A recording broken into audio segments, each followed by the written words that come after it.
Today's episode is brought to you by Visible. Except Visible. Good morning, you.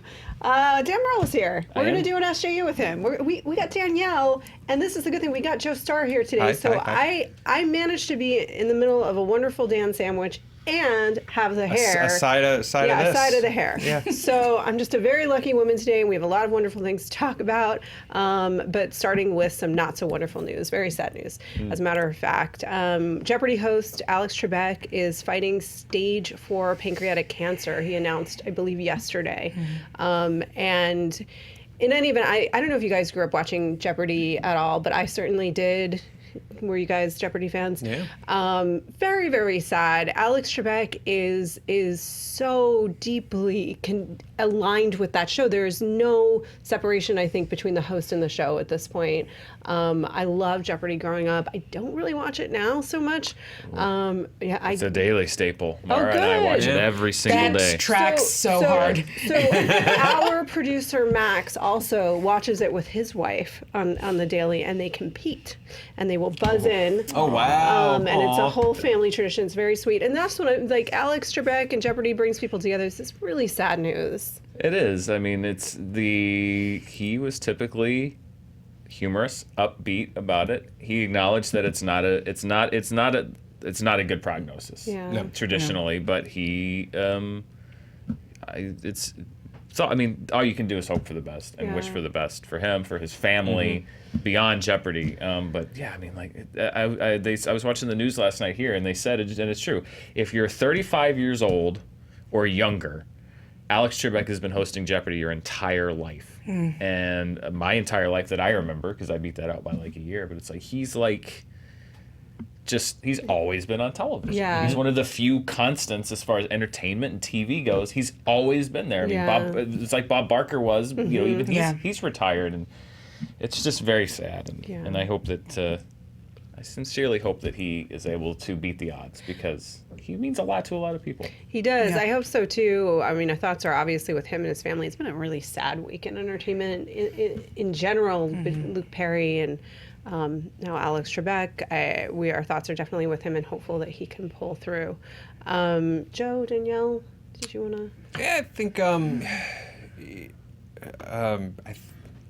trying to not sound like a total bummer.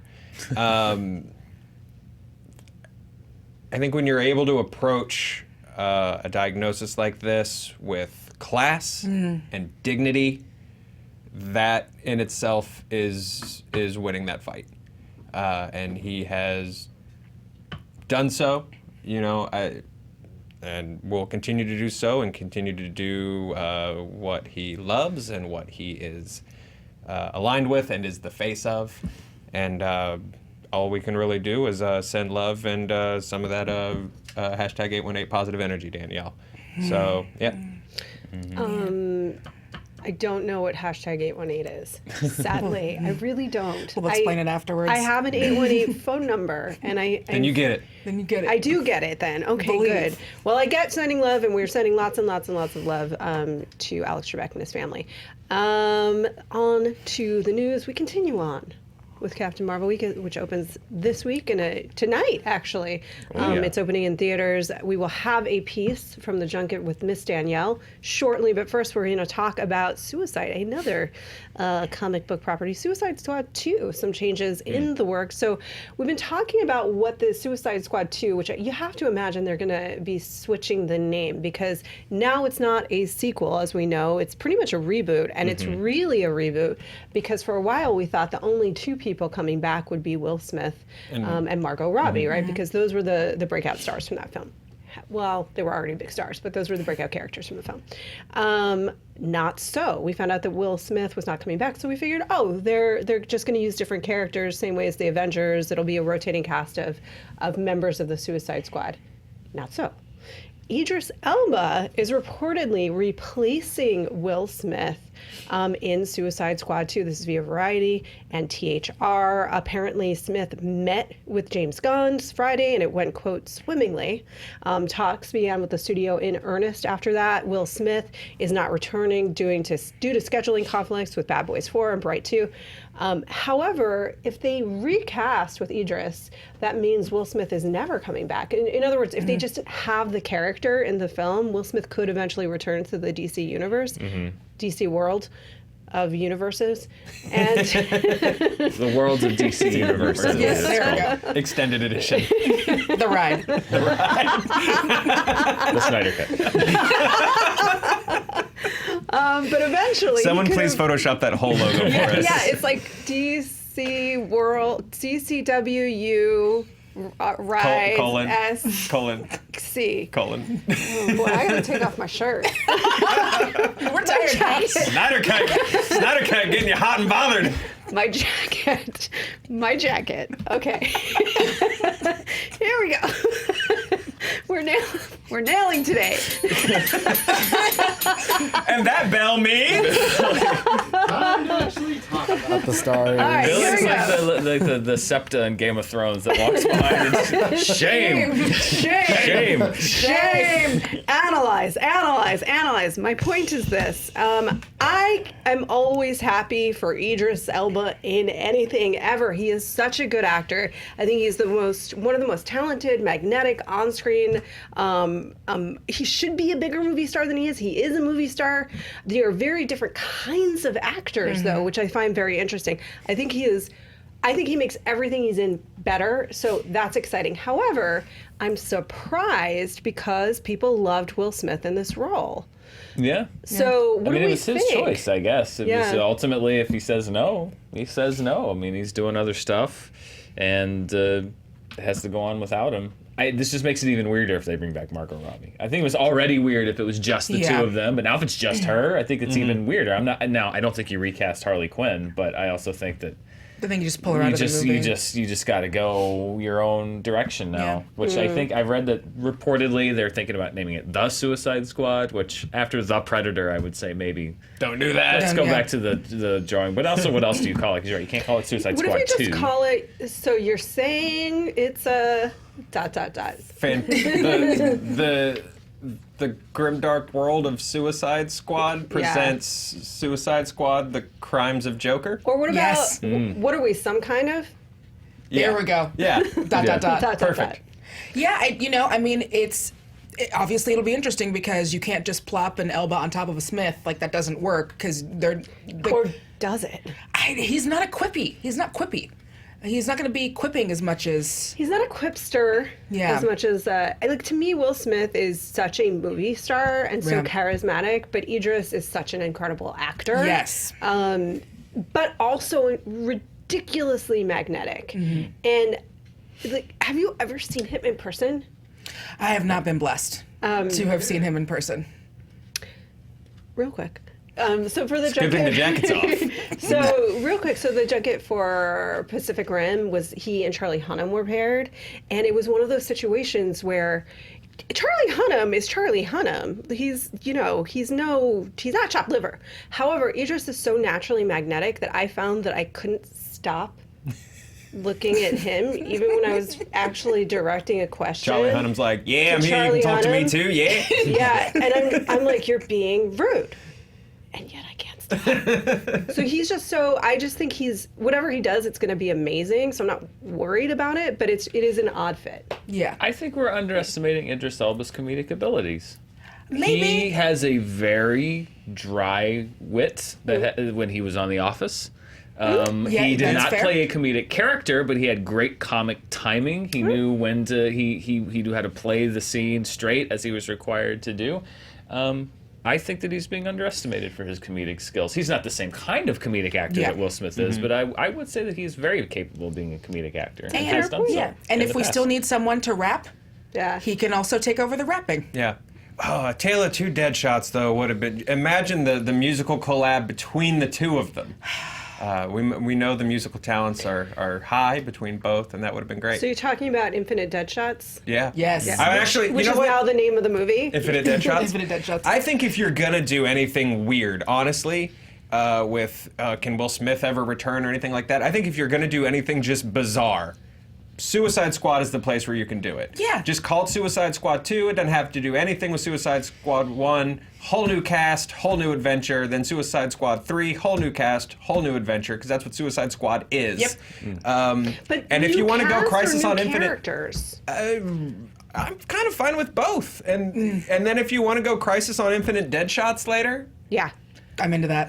like Lakeith comes in as like a younger Deadshot. Like I'm fine with that. I think that this is the franchise where you can get really, if you're going to be like, okay, our premise is all of these non-powered vigilantes have to do ridiculous things like fight a hula hoop mummy, Sure. or whatever is possibly more ridiculous than she was, then this is a place where you can just go real weird. And Yeah. do it. I'm open to it. Yeah. You want to I'm give me into two it. dead shots in one movie someday? I'll watch it. Why can't there canonically be more than one dead shot? It's There just can. armor. It's just a bullseye helmet and some guns. Yeah, It could that's be someone else. Yeah, you just have to be really good at the shooting. I will tell you that I'm even more interested in the film now with him in it. Truly, and I think you're right. And the other thing about being really, really, really good actors is that they're so committed to whatever they're doing that if what they're doing is inherently funny, you know, just the circumstances are funny, then they'll deliver the joke. They don't have to be slapstick funny. You know, they Yeah. just That's have to true. be committed enough that the circumstances speak for themselves. Yeah, and we've had people. Rhodey got recast, Bruce Yep. Banner got recast, and there was maybe 2 seconds for me to go, okay, I'm fine now. With Rhodey, he literally walked in and said, "Yes, it's me," and almost looked directly at the camera and was like, "Let's move on." Yeah. And then He literally said, "Deal with it." "Yeah, deal with it. It's me. I am the Rhodey." I appreciate the and then it was fine. I appreciate the on Viv approach to recasting. Where Yeah. you just saying a lampshade on Or it. the Game of Thrones approach. Yeah, I mean, not only did they recast like Dario famously and a number of other, And the the Mountain, Dario was the most distinct because it was such a radically different casting, Yes. and the Mountain was just like, I'm a big guy. I'm a Super separate scary. big guy. Sure. They switched out an original Team Avenger. Nobody ever said anything. Yeah, to your Yep. point. And then just my final point on the Game of Thrones casting thing, which I realized the other day that I had forgotten. Tommen originally played. Do you remember when their two cousins were in the cell and the Karstarks killed them? He was one of those cousins before he was Tommen. Oh, really? Oh. Yeah, That's hilarious. That's full Doctor Who using the same actor in a different role. Oh man, no! That kid really used that shooting day to his advantage. Yes, he he just did. slid a headshot over to a Yeah. producer on the day. Well, you know, you. Tommen's gonna have to age a little bit. Yeah. Otherwise, They were. it's just weird. Oh man, yeah. They were Yeah. splitting some Fig Newtons at the craft services table, and he yeah. was like, "So, So hey, well done, Tommy." Funny ass. So the point is, we can take a lot in terms of what we're willing to accept as a viewer, and we'll take all the Idris you got for Suicide Squad. MoviePass update. Yay! I wish we. Seizure warning. Oh, I hope you like Gotti, because you're gonna get more of it. In a sense, like this is the me. Was that too loud? Did I scare you? No, I said I'm so happy. Oh, okay. This is via Slash Film, and again, the wrap. MoviePass is shifting their business model again, and this is now what they've decided to do. They're gonna. Uh-oh. You can't get through it. We broke Roth. They're so crazy. Okay, focus. They're got They're going to accelerate production of projects for theatrical release to increase distribution deals for retail, home video, and transactional and international sales. So their model now is to make more movies As so that fast they as possible. as fast as possible, so they can put them into the theaters and have them available for MoviePass subscribers. However, these are some of the films they have in the works. So they have several titles in the works. One is, this is amazing to me because it's like, who who was big in the 90s? It seems to be the question they asked themselves when they created their slate. So they have a Bruce Willis, Michael Chiklis action film called 10 Minutes Gone, a horror movie called The Reckoning, Access Sally starring Al Pacino, and Boss Level with Mel Gibson. It's a boss level slate. This slate is literally like, who did I know when I was 15 years old? Said the CEO asked themselves, and then made a movie slate We around call it. this the Red Box Hall of Fame. That's the official title. I was going to go with that's a hell of a MoviePass Avengers lineup. I mean, like, that's like amazing to me. So, MoviePass CEO Mitch Lowe said, "We have gained." Here we have two follow-up questions that Billy was looking into. One was my understanding is that Mitch Lowe had stepped down. That said, here's what he said, Still apparently kicking. in this press release. We have gained a tremendous amount of insight into moviegoers and the industry over the past year and a half. Have you? MoviePass subscription, MoviePass Films, and MoviePhone now have a winning combination. This is hilarious. That we believe will drive consumers to our films and re-energize casual moviegoers to more often and see great films in local theaters. Films consumers often wait to see much later through streaming services. None of that is true. The problem with MoviePass was never that people didn't want to see movies. No, The it was problem that- was that they did. Yeah. And they were not able to. What are you talking about? They just announced that their business failed Yeah. because people were not casual moviegoers. Yes. And now they're saying, like, we want to energize the casual moviegoer. You did. You Yeah. gave movies away for free and you went bankrupt. Yes. And so I think the new plan is make movies that they don't want to see and only make those available. That way we won't go bankrupt. It's insane. It's But- just so weird. But if people use their MoviePass to go see a movie that MoviePass itself made, don't they still lose money? Yes. Yep. Yes. So it's like we're losing money by people going to see the movies. So you know what we're gonna do? We're gonna pay to make the movies too. Oh God. Yeah, it's insane. This feels like the 6th season of Arrested Development. Like, this feels like a Bluth family scheme. So one, There's always money in the banana stand. Mitch Lowe to me seems like a combination of Troy McClure and the monorail salesman. Yeah. Like in one. Two, this also, just this business plan of the fact that it'll cost them money aside, the business plan of we're making content, you will pay us a subscription service, and then you will leave your home to go see it somewhere else is like the worst version of Netflix like Yeah. possible. Ever. Well, It's plus like, they're hey not guys, even I've got a gonna- great deal. Send me $10 a month. I will mail you a VCR. Yeah. Like, And meanwhile, Disney Plus is like, we are literally putting Tom Hiddleston in a television show yeah. because that's how much we want you to subscribe to this service. Yeah. You know what I mean? They are investing at such a high point. So is Netflix in Yeah. a different way. And they're like, we've got what these guys would do and phone in for whatever amount of checks they get and do phone in 200 times a year for the movies you movie phone never in. see, right? To go on Redbox or whatever. And that's going to be what we're going to put in a theater because you're going to get your butt off the couch for that when you've got Tom Hiddleston actually delivering at home. You're crazy. This I'm is Mitch Lowe. nuts. You might remember me from such business plans. Yeah, like, I don't want to rant. It's just like it's so bananas. This is one of those, and I'm not saying it is, but this is one of those business plans you look at where you're like, are you laundering money? Like, is this? Yeah, It's I not. hope so. It's not. 100%. But it's like, at least that would make sense. That at It least would make tracks. senit would at least bring some level Like if of this is like the producers, yes. is that what it is? I don't know. It isn't, but I want it to be now. I Yeah. think this is literally just a money trap to find roles for friends of Brett Ratner. So Oh boy. Way to go, Joe. Other thoughts about Mitch Lowe and MoviePass.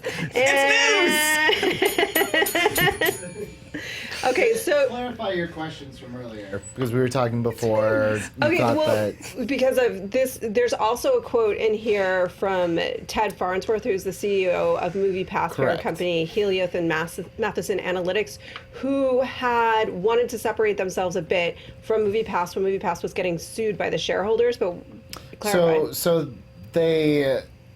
Helios and Matheson wanted to spin off MoviePass into its own publicly traded company.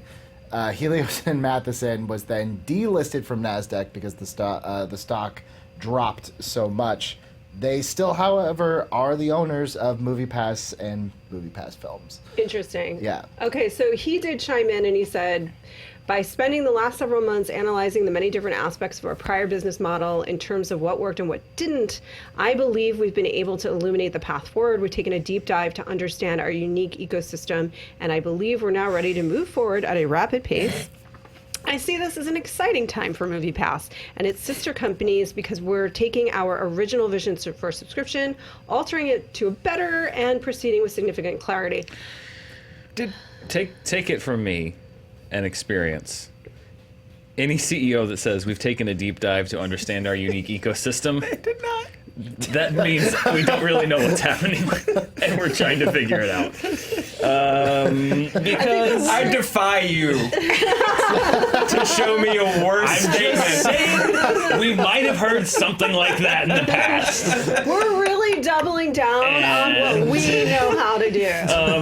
I just there have been things that we sort of acquired an ear for just recognizing when maybe you have to say something, and so you kind of make a statement that sounds like you know what's happening when You really use buzzwords. you're just saying, I don't know, we're gonna try something and it might not work, but you can't say that. So you have to say, like, we've done a lot of thinking. I wish so much that I had been this good at just spinning BS when I was a kid. Like, get out of trouble? Danielle Yeah. asked me why I didn't do my homework. Joe, why haven't you done your homework? Well, by spending the last several months analyzing the many different aspects of my prior homework business models in terms of what worked and what didn't, I've been able to really start to illuminate a path on homework forward. I've taken a deep dive to understand my unique ecosystem in my bedroom, and I believe I'm now ready to move forward at a rapid pace to get The Giver read.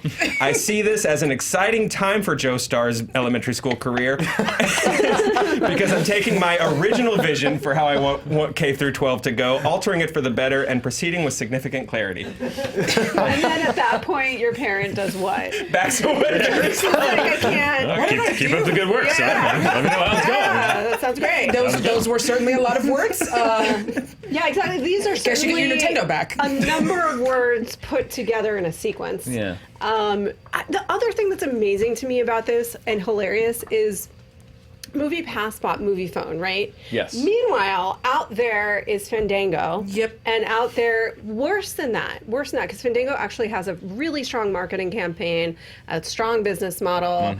They're probably like first in show. There's Adam hanging about, supported by Disney. But even then, that is struggling. That business model is struggling. Why? Because a lot of us are now things like AMC subscribers, and we're starting to get loyalty packages, which means you're buying your tickets straight through the theater chain themselves. No 30 some Sour Patch Kids. Right, and so what is a movie phone? First of all, it has the word phone in it. Kids are like, I don't know what that is. Movie device. Movie screen. Like, no, let's take it. That's what you watch a movie on. You know what I mean? Like, no, what? Let's update it. Let's play phone. This entire business model, including the movies that they are making, is lifted from the 1990s. Yeah. Like the cast of their movie slate. That's my point. Yeah, It's totally makes sense. insane. This is the thing that I've never understood about the corporate culture, and it goes to even like movies that you hear about it 3 years before it comes out, and you're like, oh, that's not going to work, and then you see the trailer for it, like King Arthur was the Guy Ritchie King Arthur, and you're like, you hear that Guy Ritchie's making a King Arthur movie, you're like, what? No, that's not going to work, and then you see the trailer, like, that's not going to work, and then it comes out and it bombs, and everyone's just like, yeah, we knew it wouldn't work. And the Robin Hood last year is, and it always goes back to like, well, the sunken cost thing, and it's just, that is so much what I don't understand about corporate culture is it seems so inefficient. I don't know if it's pride. I don't know if it's like an insurance thing. But like when you make a huge mistake, there's just this instinct to just double down, triple down. Well, maybe we can get out of it. Well, maybe if we dig ourselves down deeper, maybe we'll hit a tunnel and be able to go. See, and they that's just what the deep dive is.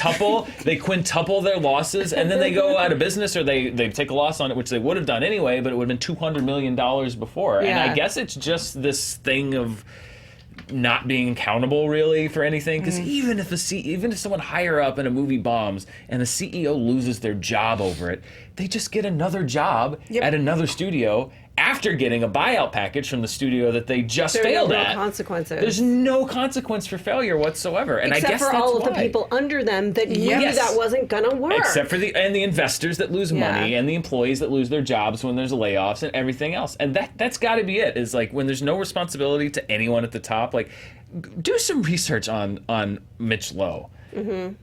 And look at the companies he has led and worked for. Farnsworth, too. How many companies have literally been run to $0 valuations? Mm-hmm. And yet, here's another one. It's really weird. You know, you watch like the Firefest documentary on Hulu, and you're like, "How did this guy do this?" And it's like, "Oh, because that's how the program works." Yeah, that's just how it works. They all graduate from bullshit school and just enter into the workforce. Yeah, I have a BS and BS, and that's how it works.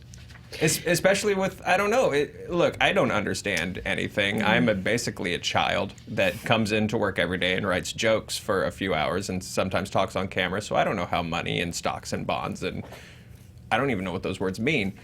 But there's something to me about the idea of like... They only mean what we make them mean. Yeah. It's the truth. But the idea that like so much of it is like not real actual capital, that like these people are allowed to like flourish in a way, because there are no consequences as long as it's just like for the point that it's just points on a screen or estimate or evaluations and stuff like that. These guys just get to spin this garbage until they get caught, and then they move on to, like you say, to the next garbage. When you take the MoviePass out of your wallet and you put it down, it makes a heavy clunk, and that's enough to convince people to give you more money. Yeah, I mean, it is. I cut mine up pretty easily. Just a pair of kitchen scissors, and it just came right apart, if I'm being honest. And that's the point, is like the thing only really, it's a piece of plastic. It really only has the value that we say that it has. This drives me crazy, to your point. If anyone ever asked the people on the ground and doing the work if what they were planning made any sense, 90% of the time, these crazy plans, every single person that actually works for the company would, if you even put out an anonymous survey, would say, no, you're crazy. That will never work. I'll tell you why. Just coming from a logical, pragmatic consumer perspective, we know that this won't work. And look at what we do for a living. Mm-hmm. None of us have a BS and BS.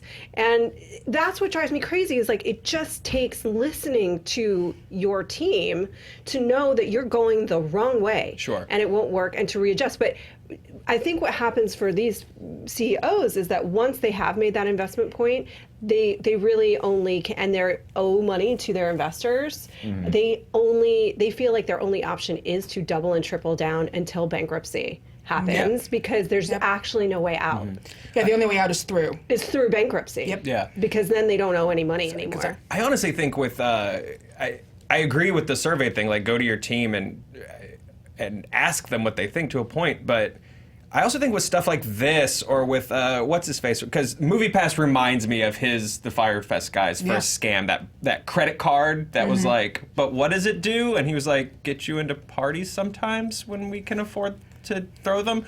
Like, the business model was, we're gonna do this horseshit thing. Yeah. And your job is to keep everyone from finding out that it's that for as long as possible, and everyone kind of goes, well, I gotta pay rent, so okay.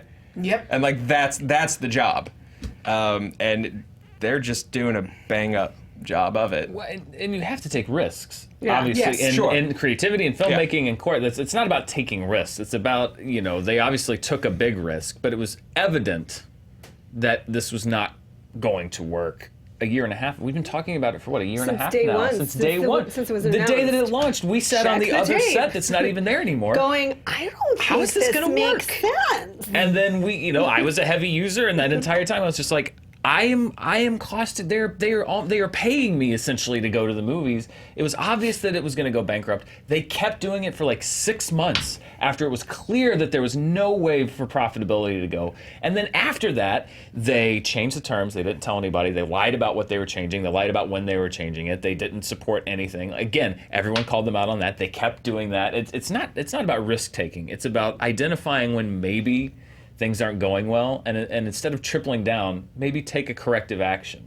Yeah, but don't keep doing what you're doing. So like, no, it's working, because this is borderline illegal, right? But I don't think it is, because that really is like I had this conversation with a couple of friends who do have like MBAs, because I was equally, and I don't think it is about taking risks. I'm not saying like get the okay from your employees with every move you make. That's crazy. Obviously, but there's certain, even in digital media, moves certain companies made with certain models that anyone on the ground would have said, checkbox, no, that won't work. Like, fill in the reason why. When consumers don't work that way. Name one. Right? So, like, you're also talking about people that are living in a perspective in which they are inured from financial ruin because they will just go to their next. Sure. And they're not thinking about, they're thinking, oh, well, what does $4 or $5 or $6 or $10 mean a month? Well, it means a lot to most people. Yep. But not to you. Nope. So you're not thinking about what it would actually take for someone to sign up for that, right? And the value that they would need to get out of that. So that's kind of where I sit with them, and there are no consequences, which means we will continue to have all of these shenanigans until there are consequences for the people that are making the decisions that end jobs for the people below them. And I get a lot of times on Twitter, people are like, you seem so anti-corporation. Why are you always so skeptical of corporations and mergers? It's like, well, number one, I think that it can be bad for the business of the film industry. And number two, we dodged a corporate bullet by that much, and we knew an office full of people over there, our friends, people we knew that don't have jobs, or at least didn't have jobs for a while, literally overnight, because of how, well, that's still to be litigated, I think, literally, but because the company shut down overnight. So yeah, it is so much about perspective, and yes, I am very skeptical of corporations, and especially when they seem to be doing things that don't make sense, particularly because I have unfortunately witnessed the actual consequence of that we were so fortunate to not be a part of. But yes, it is about perspective. And yes, I am a little harder on corporations because I have gone through experiences in my life that show me that I see the people that are hurt and I see the people that aren't hurt. Yep. And it pisses me off. So yeah. Yeah, because the even with I'm sure we know people that work for MoviePass. I do, meaning I know people that work for some of the companies they own, and I know they've already been impacted. Yeah. And that's where I get mad too, where it's like, you're making these decisions, you're not going to take the hit. Yep. Let me ask you guys this. Which one of these movies are we going to do an honest trailer for? I think all of them, every but single in one. Just as, like, one trailer. mass, Yeah. Yeah. What is it? The Red Box Avengers? Red Box Avengers is No, it was the Red Box Hall of Fame. Hall of Fame. Hall of Fame. I like the Red Box Hall of Fame. There you go. Very well, very well. Meanwhile, Danielle did a junket. She talked to Mr. Clark Gregg I did. from Agents of S.H.I.E.L.D. And this was for a print piece. This isn't one of the usual two-camera things. And so we talked a little bit about his experience having been with, the MCU from the beginning and between TV and this. We talked about... This was about Captain Marvel, just because I didn't set you up well. Well, and we also talked about, it's obviously no secret that Captain Marvel is set in the 90s, and then, what happens between that gap, between that and Iron Man. We talked a little bit about that, some ideas for some one-shots, maybe a Disney Plus show. It was really fun. He is so charming, and he is so funny. He had me cracking up the entire interview. I'm gonna tease that out a little bit, but first I'm gonna make a request. If anyone can take any given scene from the blockbuster and Captain Marvel and put in posters or boxes for these movies that MoviePass is currently making, I would be so grateful. You talked to him a little bit about what he could see in terms of a television show around S.H.I.E.L.D. for Disney Plus and what area they might be covering, which might be interesting to us. Talk to me about that. Yeah, so he spoke about how, again, there is this huge gap, and now you have a shield that exists in that gap. And so, now it becomes, how did he phrase it? What kind of horrible superhero dates did they have to go on to try to find people for this, for the initiative and for what's happening? Because we're talking about, it takes place in 90, Captain Marvel takes place in 90. I don't know if they specifically said 95, 96. 95. So that you're I was talking trying to about place it based on the 13 soundtrack. years between that moment and Iron Man. Right. And so, or where is it? When does Iron Man take place on the actual MCU timeline? Oh, that's a whole can of worms. Well, it came out in 2008. Came out in 2008, but depending on who you ask, it could be 2010 or 2008. My point is timeline years there. passed. Yeah. And so what were they doing in that time? Yeah. And were they meeting with superhero number level C? Yes, That yeah. just didn't work out for them. Yeah.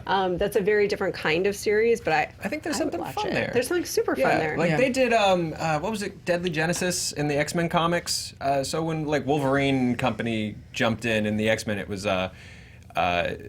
because the original X-Men went to this island called Krakoa and they vanished, and so The Charles living Xavier island. hired Netflix, Nightcrawler. What did I call him? Netflix. Nightcrawler. Marie and- Kondo, and you must save the X-Men. This does not spark joy. But they did a comic called Deadly Genesis where it was revealed that they weren't the first team gathered to go Yeah. save the X-Men, and that Xavier had gathered these other yahoos to do it first, and something very horrible happened to them. So I sort of like the idea of a 90s Agents of S.H.I.E.L.D. where they don't get it right the first time. Yeah. It's Yeah. kind of fun and bleak. Yeah, but hopefully in an amusing way, bleakly amusing. I think that's a great idea. I think it does. Certainly, the movie already raises a lot of questions, like what were you doing, and why did you not call her when aliens came to New York, and stuff. I was certainly asking myself. But that would be an interesting way to answer some of those questions. Guys, You wanna because the writers hadn't thought of it yet. you want to be careful about answering too much, I think. Yeah. There's a fine line. It's a there very is. fine line. But hopefully they find it, and Danielle did a great job with those interviews.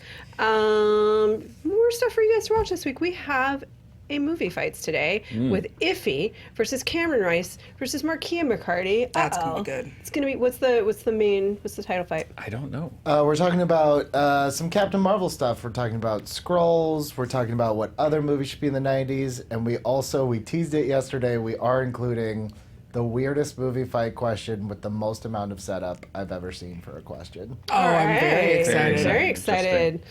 This one's personal for Iffy, so I'm. Oh, yeah. okay. Oh, I can't wait to have to clear this up in the chat. I'm very excited. Yeah, wait, what's... I'll Well, find out later. you'll just have to I'll find out watch. later. You just have to watch. I'm curious. Well done, Joe. Curiosity piqued. I'll watch the show today, and so will you. I hope. We have other things to watch this week. You can watch our Captain Marvel review. You can watch Charting with Dan. You can watch Honest Trailers, We have a commentaries. spoiler review Saturday. Saturday-ish. Yeah. We should Captain shoot that Marvel. today. We should shoot that today. We'll do that. Let's put that on the docket. Yeah. All right. Good talk. I'm glad that you were here for Business Minute when we decided to schedule our day. And now, goodbye. Bye. Thank you to Visible, the future of phone service, for sponsoring this episode.